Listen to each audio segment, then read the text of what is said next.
Bien-aimé, shalom, shalom. Nazo pesa bino mbote bisika nyonso bozali. Tika ete kolo yeso pambola bino. Nzambo asa biso grâce to kutanso na tongo lelo. Sans plus tarder, tozo kota toujours na kata thème na biso. Tozo lobela toujours c'est la différence entre la rédemption et la délivrance. Tolobaki rédemption eza bosombami ya molimo mutu kolongwa na masumu kozonga mwana nzambe, et la délivrance proprement dite topesaki ba différence kotalisaki soki nzambe asa sombi yo eke okomi mwana nzambe. Délivrance tozoluka ngo siko mpona nini? Tozoluka délivrance à cause ya ba origine oyo tobimeli. Topesaki verset ya Jean chapitre 11 43-44 mpona kotalisa ke Lazare akufi Yesu aye azoloba Lazare sort. Eza ndenge kolo abengaka biso toye na église. Lazare se présentait na présence à kolo Yesu, mais les pieds liés, les mains liées, le visage enveloppé de linge. Kolo azopesa musala na ba pierre, délier et laisser-les aller. Et le but est que azalaki so mwana nzambe te pas ça yepa Yesu. Ndenge yo ko ya pa Yesu. Mais problème à délivrance ndeza ko s'opposer. Alors, tu as une lumière par rapport à l'église, parfois, il y a une erreur pour la bango, le coup de Méliès, ce que malam. Non. Donc, il y a une différence, on appelle comme ce qu'on était à côté, c'est la rédemption. Comment on fait la rédemption? Étape de la rédemption, c'est ça. Premièrement, appelle les ambassades à l'église. C'est la première pas de rédemption, c'est-à-dire rédemption processus pour mbezalaka au mutu fasal. Appel on les a déjà étape de rédemption c'est bandi, mais tant mutu koma ke panzam. Mutu skozo ke no engagement ya yemoko, car le salut est individuel, c'est-à-dire mutu zo engagement sko ya yemoko. Na kati ya étape de rédemption, la première des choses mutu fa ndimela. Et na kati ko ndimela, ko mutu fa yeba ndimela nini?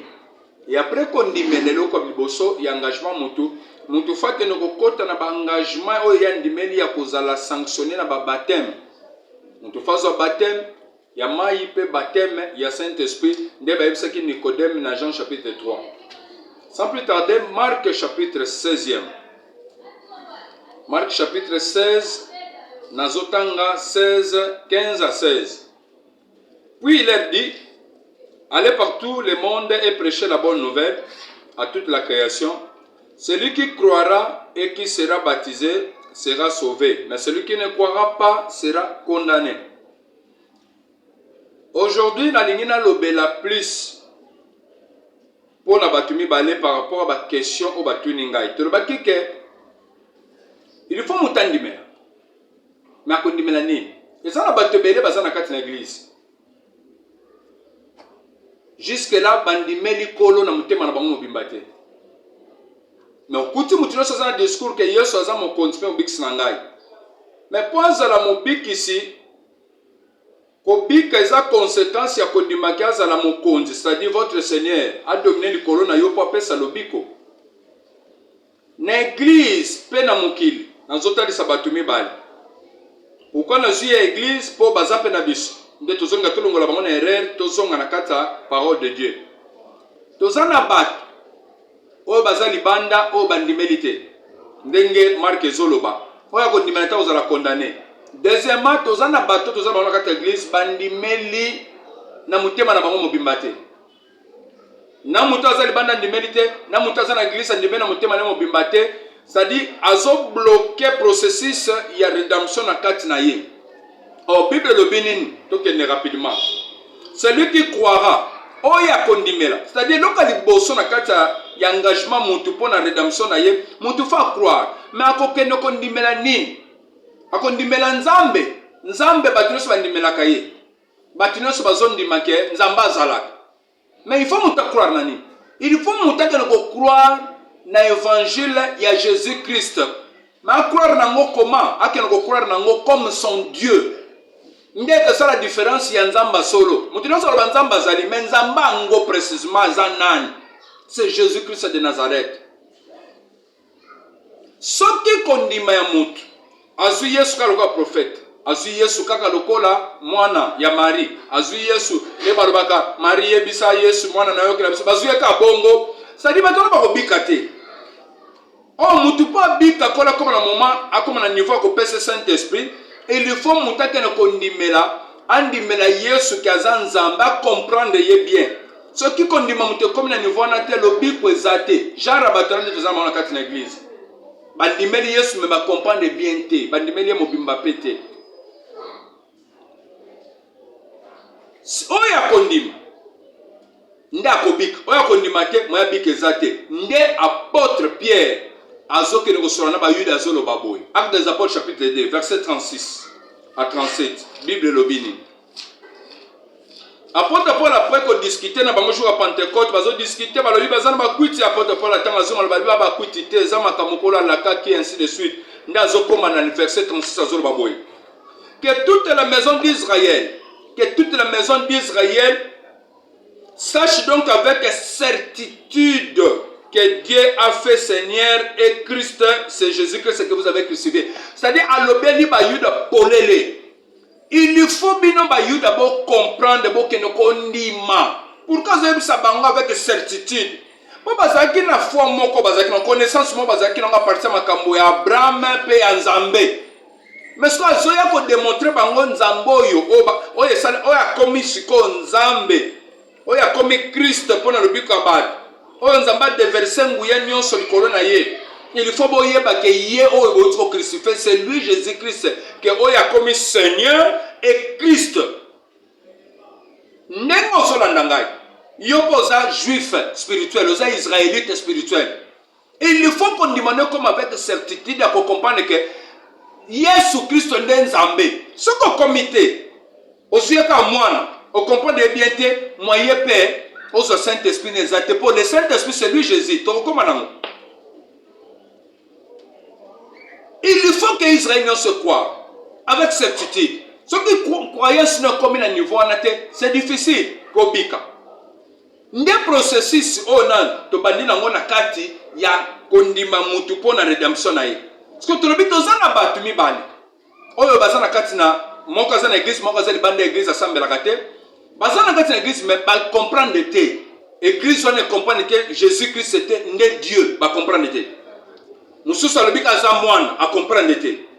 Donc pona ye sali eza bloqué quelque part moya zwango penze zate. Alors bazona ba oyo andimeli te, oyo akomi na niveau wana te, ya croire na niveau wana te, lobi ko zate. Sali ezate.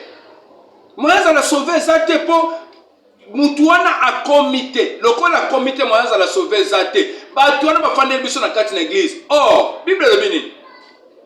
Andi mela Yesu azala Seigneur et Mobix. Qui dit Seigneur, il faut dominer le konabiso. Mais osa na kati na église pour mona ke ondimeli na mutema no nyonso te. Philippe azolo bango na Actes des Apôtres chapitre 8.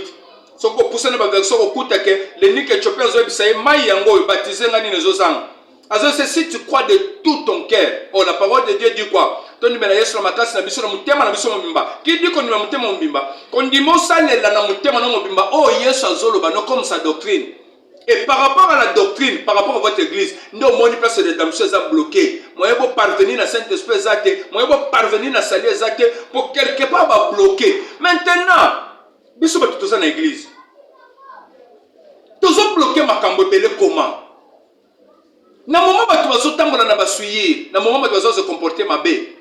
Baboy ko kota na oyo pena Yesu zo na biso et blokaka rédemption mut et blokaka lobiko mut. Peut-être dans l'église il y a risque au monde Nzambe te. Batuninga ba question belé pona matin précédent na salaki et lobaki moi et touchaki moi biloko belé que ba bijoux ba masanga tout consort. Nazo mekato solo lango pour comprendre. Genèse chapitre 35e. Genèse 35 premier verset tina 5 Bible zolobani. Dieu dit à Jacob, lève-toi, monte à Bethel, et demeure-y là, tu dresseras un autel au Dieu qui t'a apparu lorsque tu fouillais Esaü, ton frère.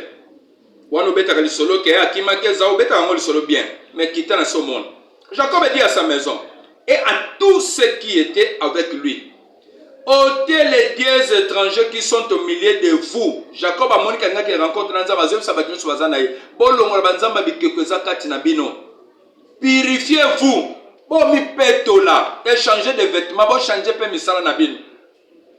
Nous lèverons et nous monterons à Bethel. Là je dresserai un autel au Dieu qui m'a exaucé dans les jours de ma détresse et qui a été avec moi pendant le voyage que j'ai fait.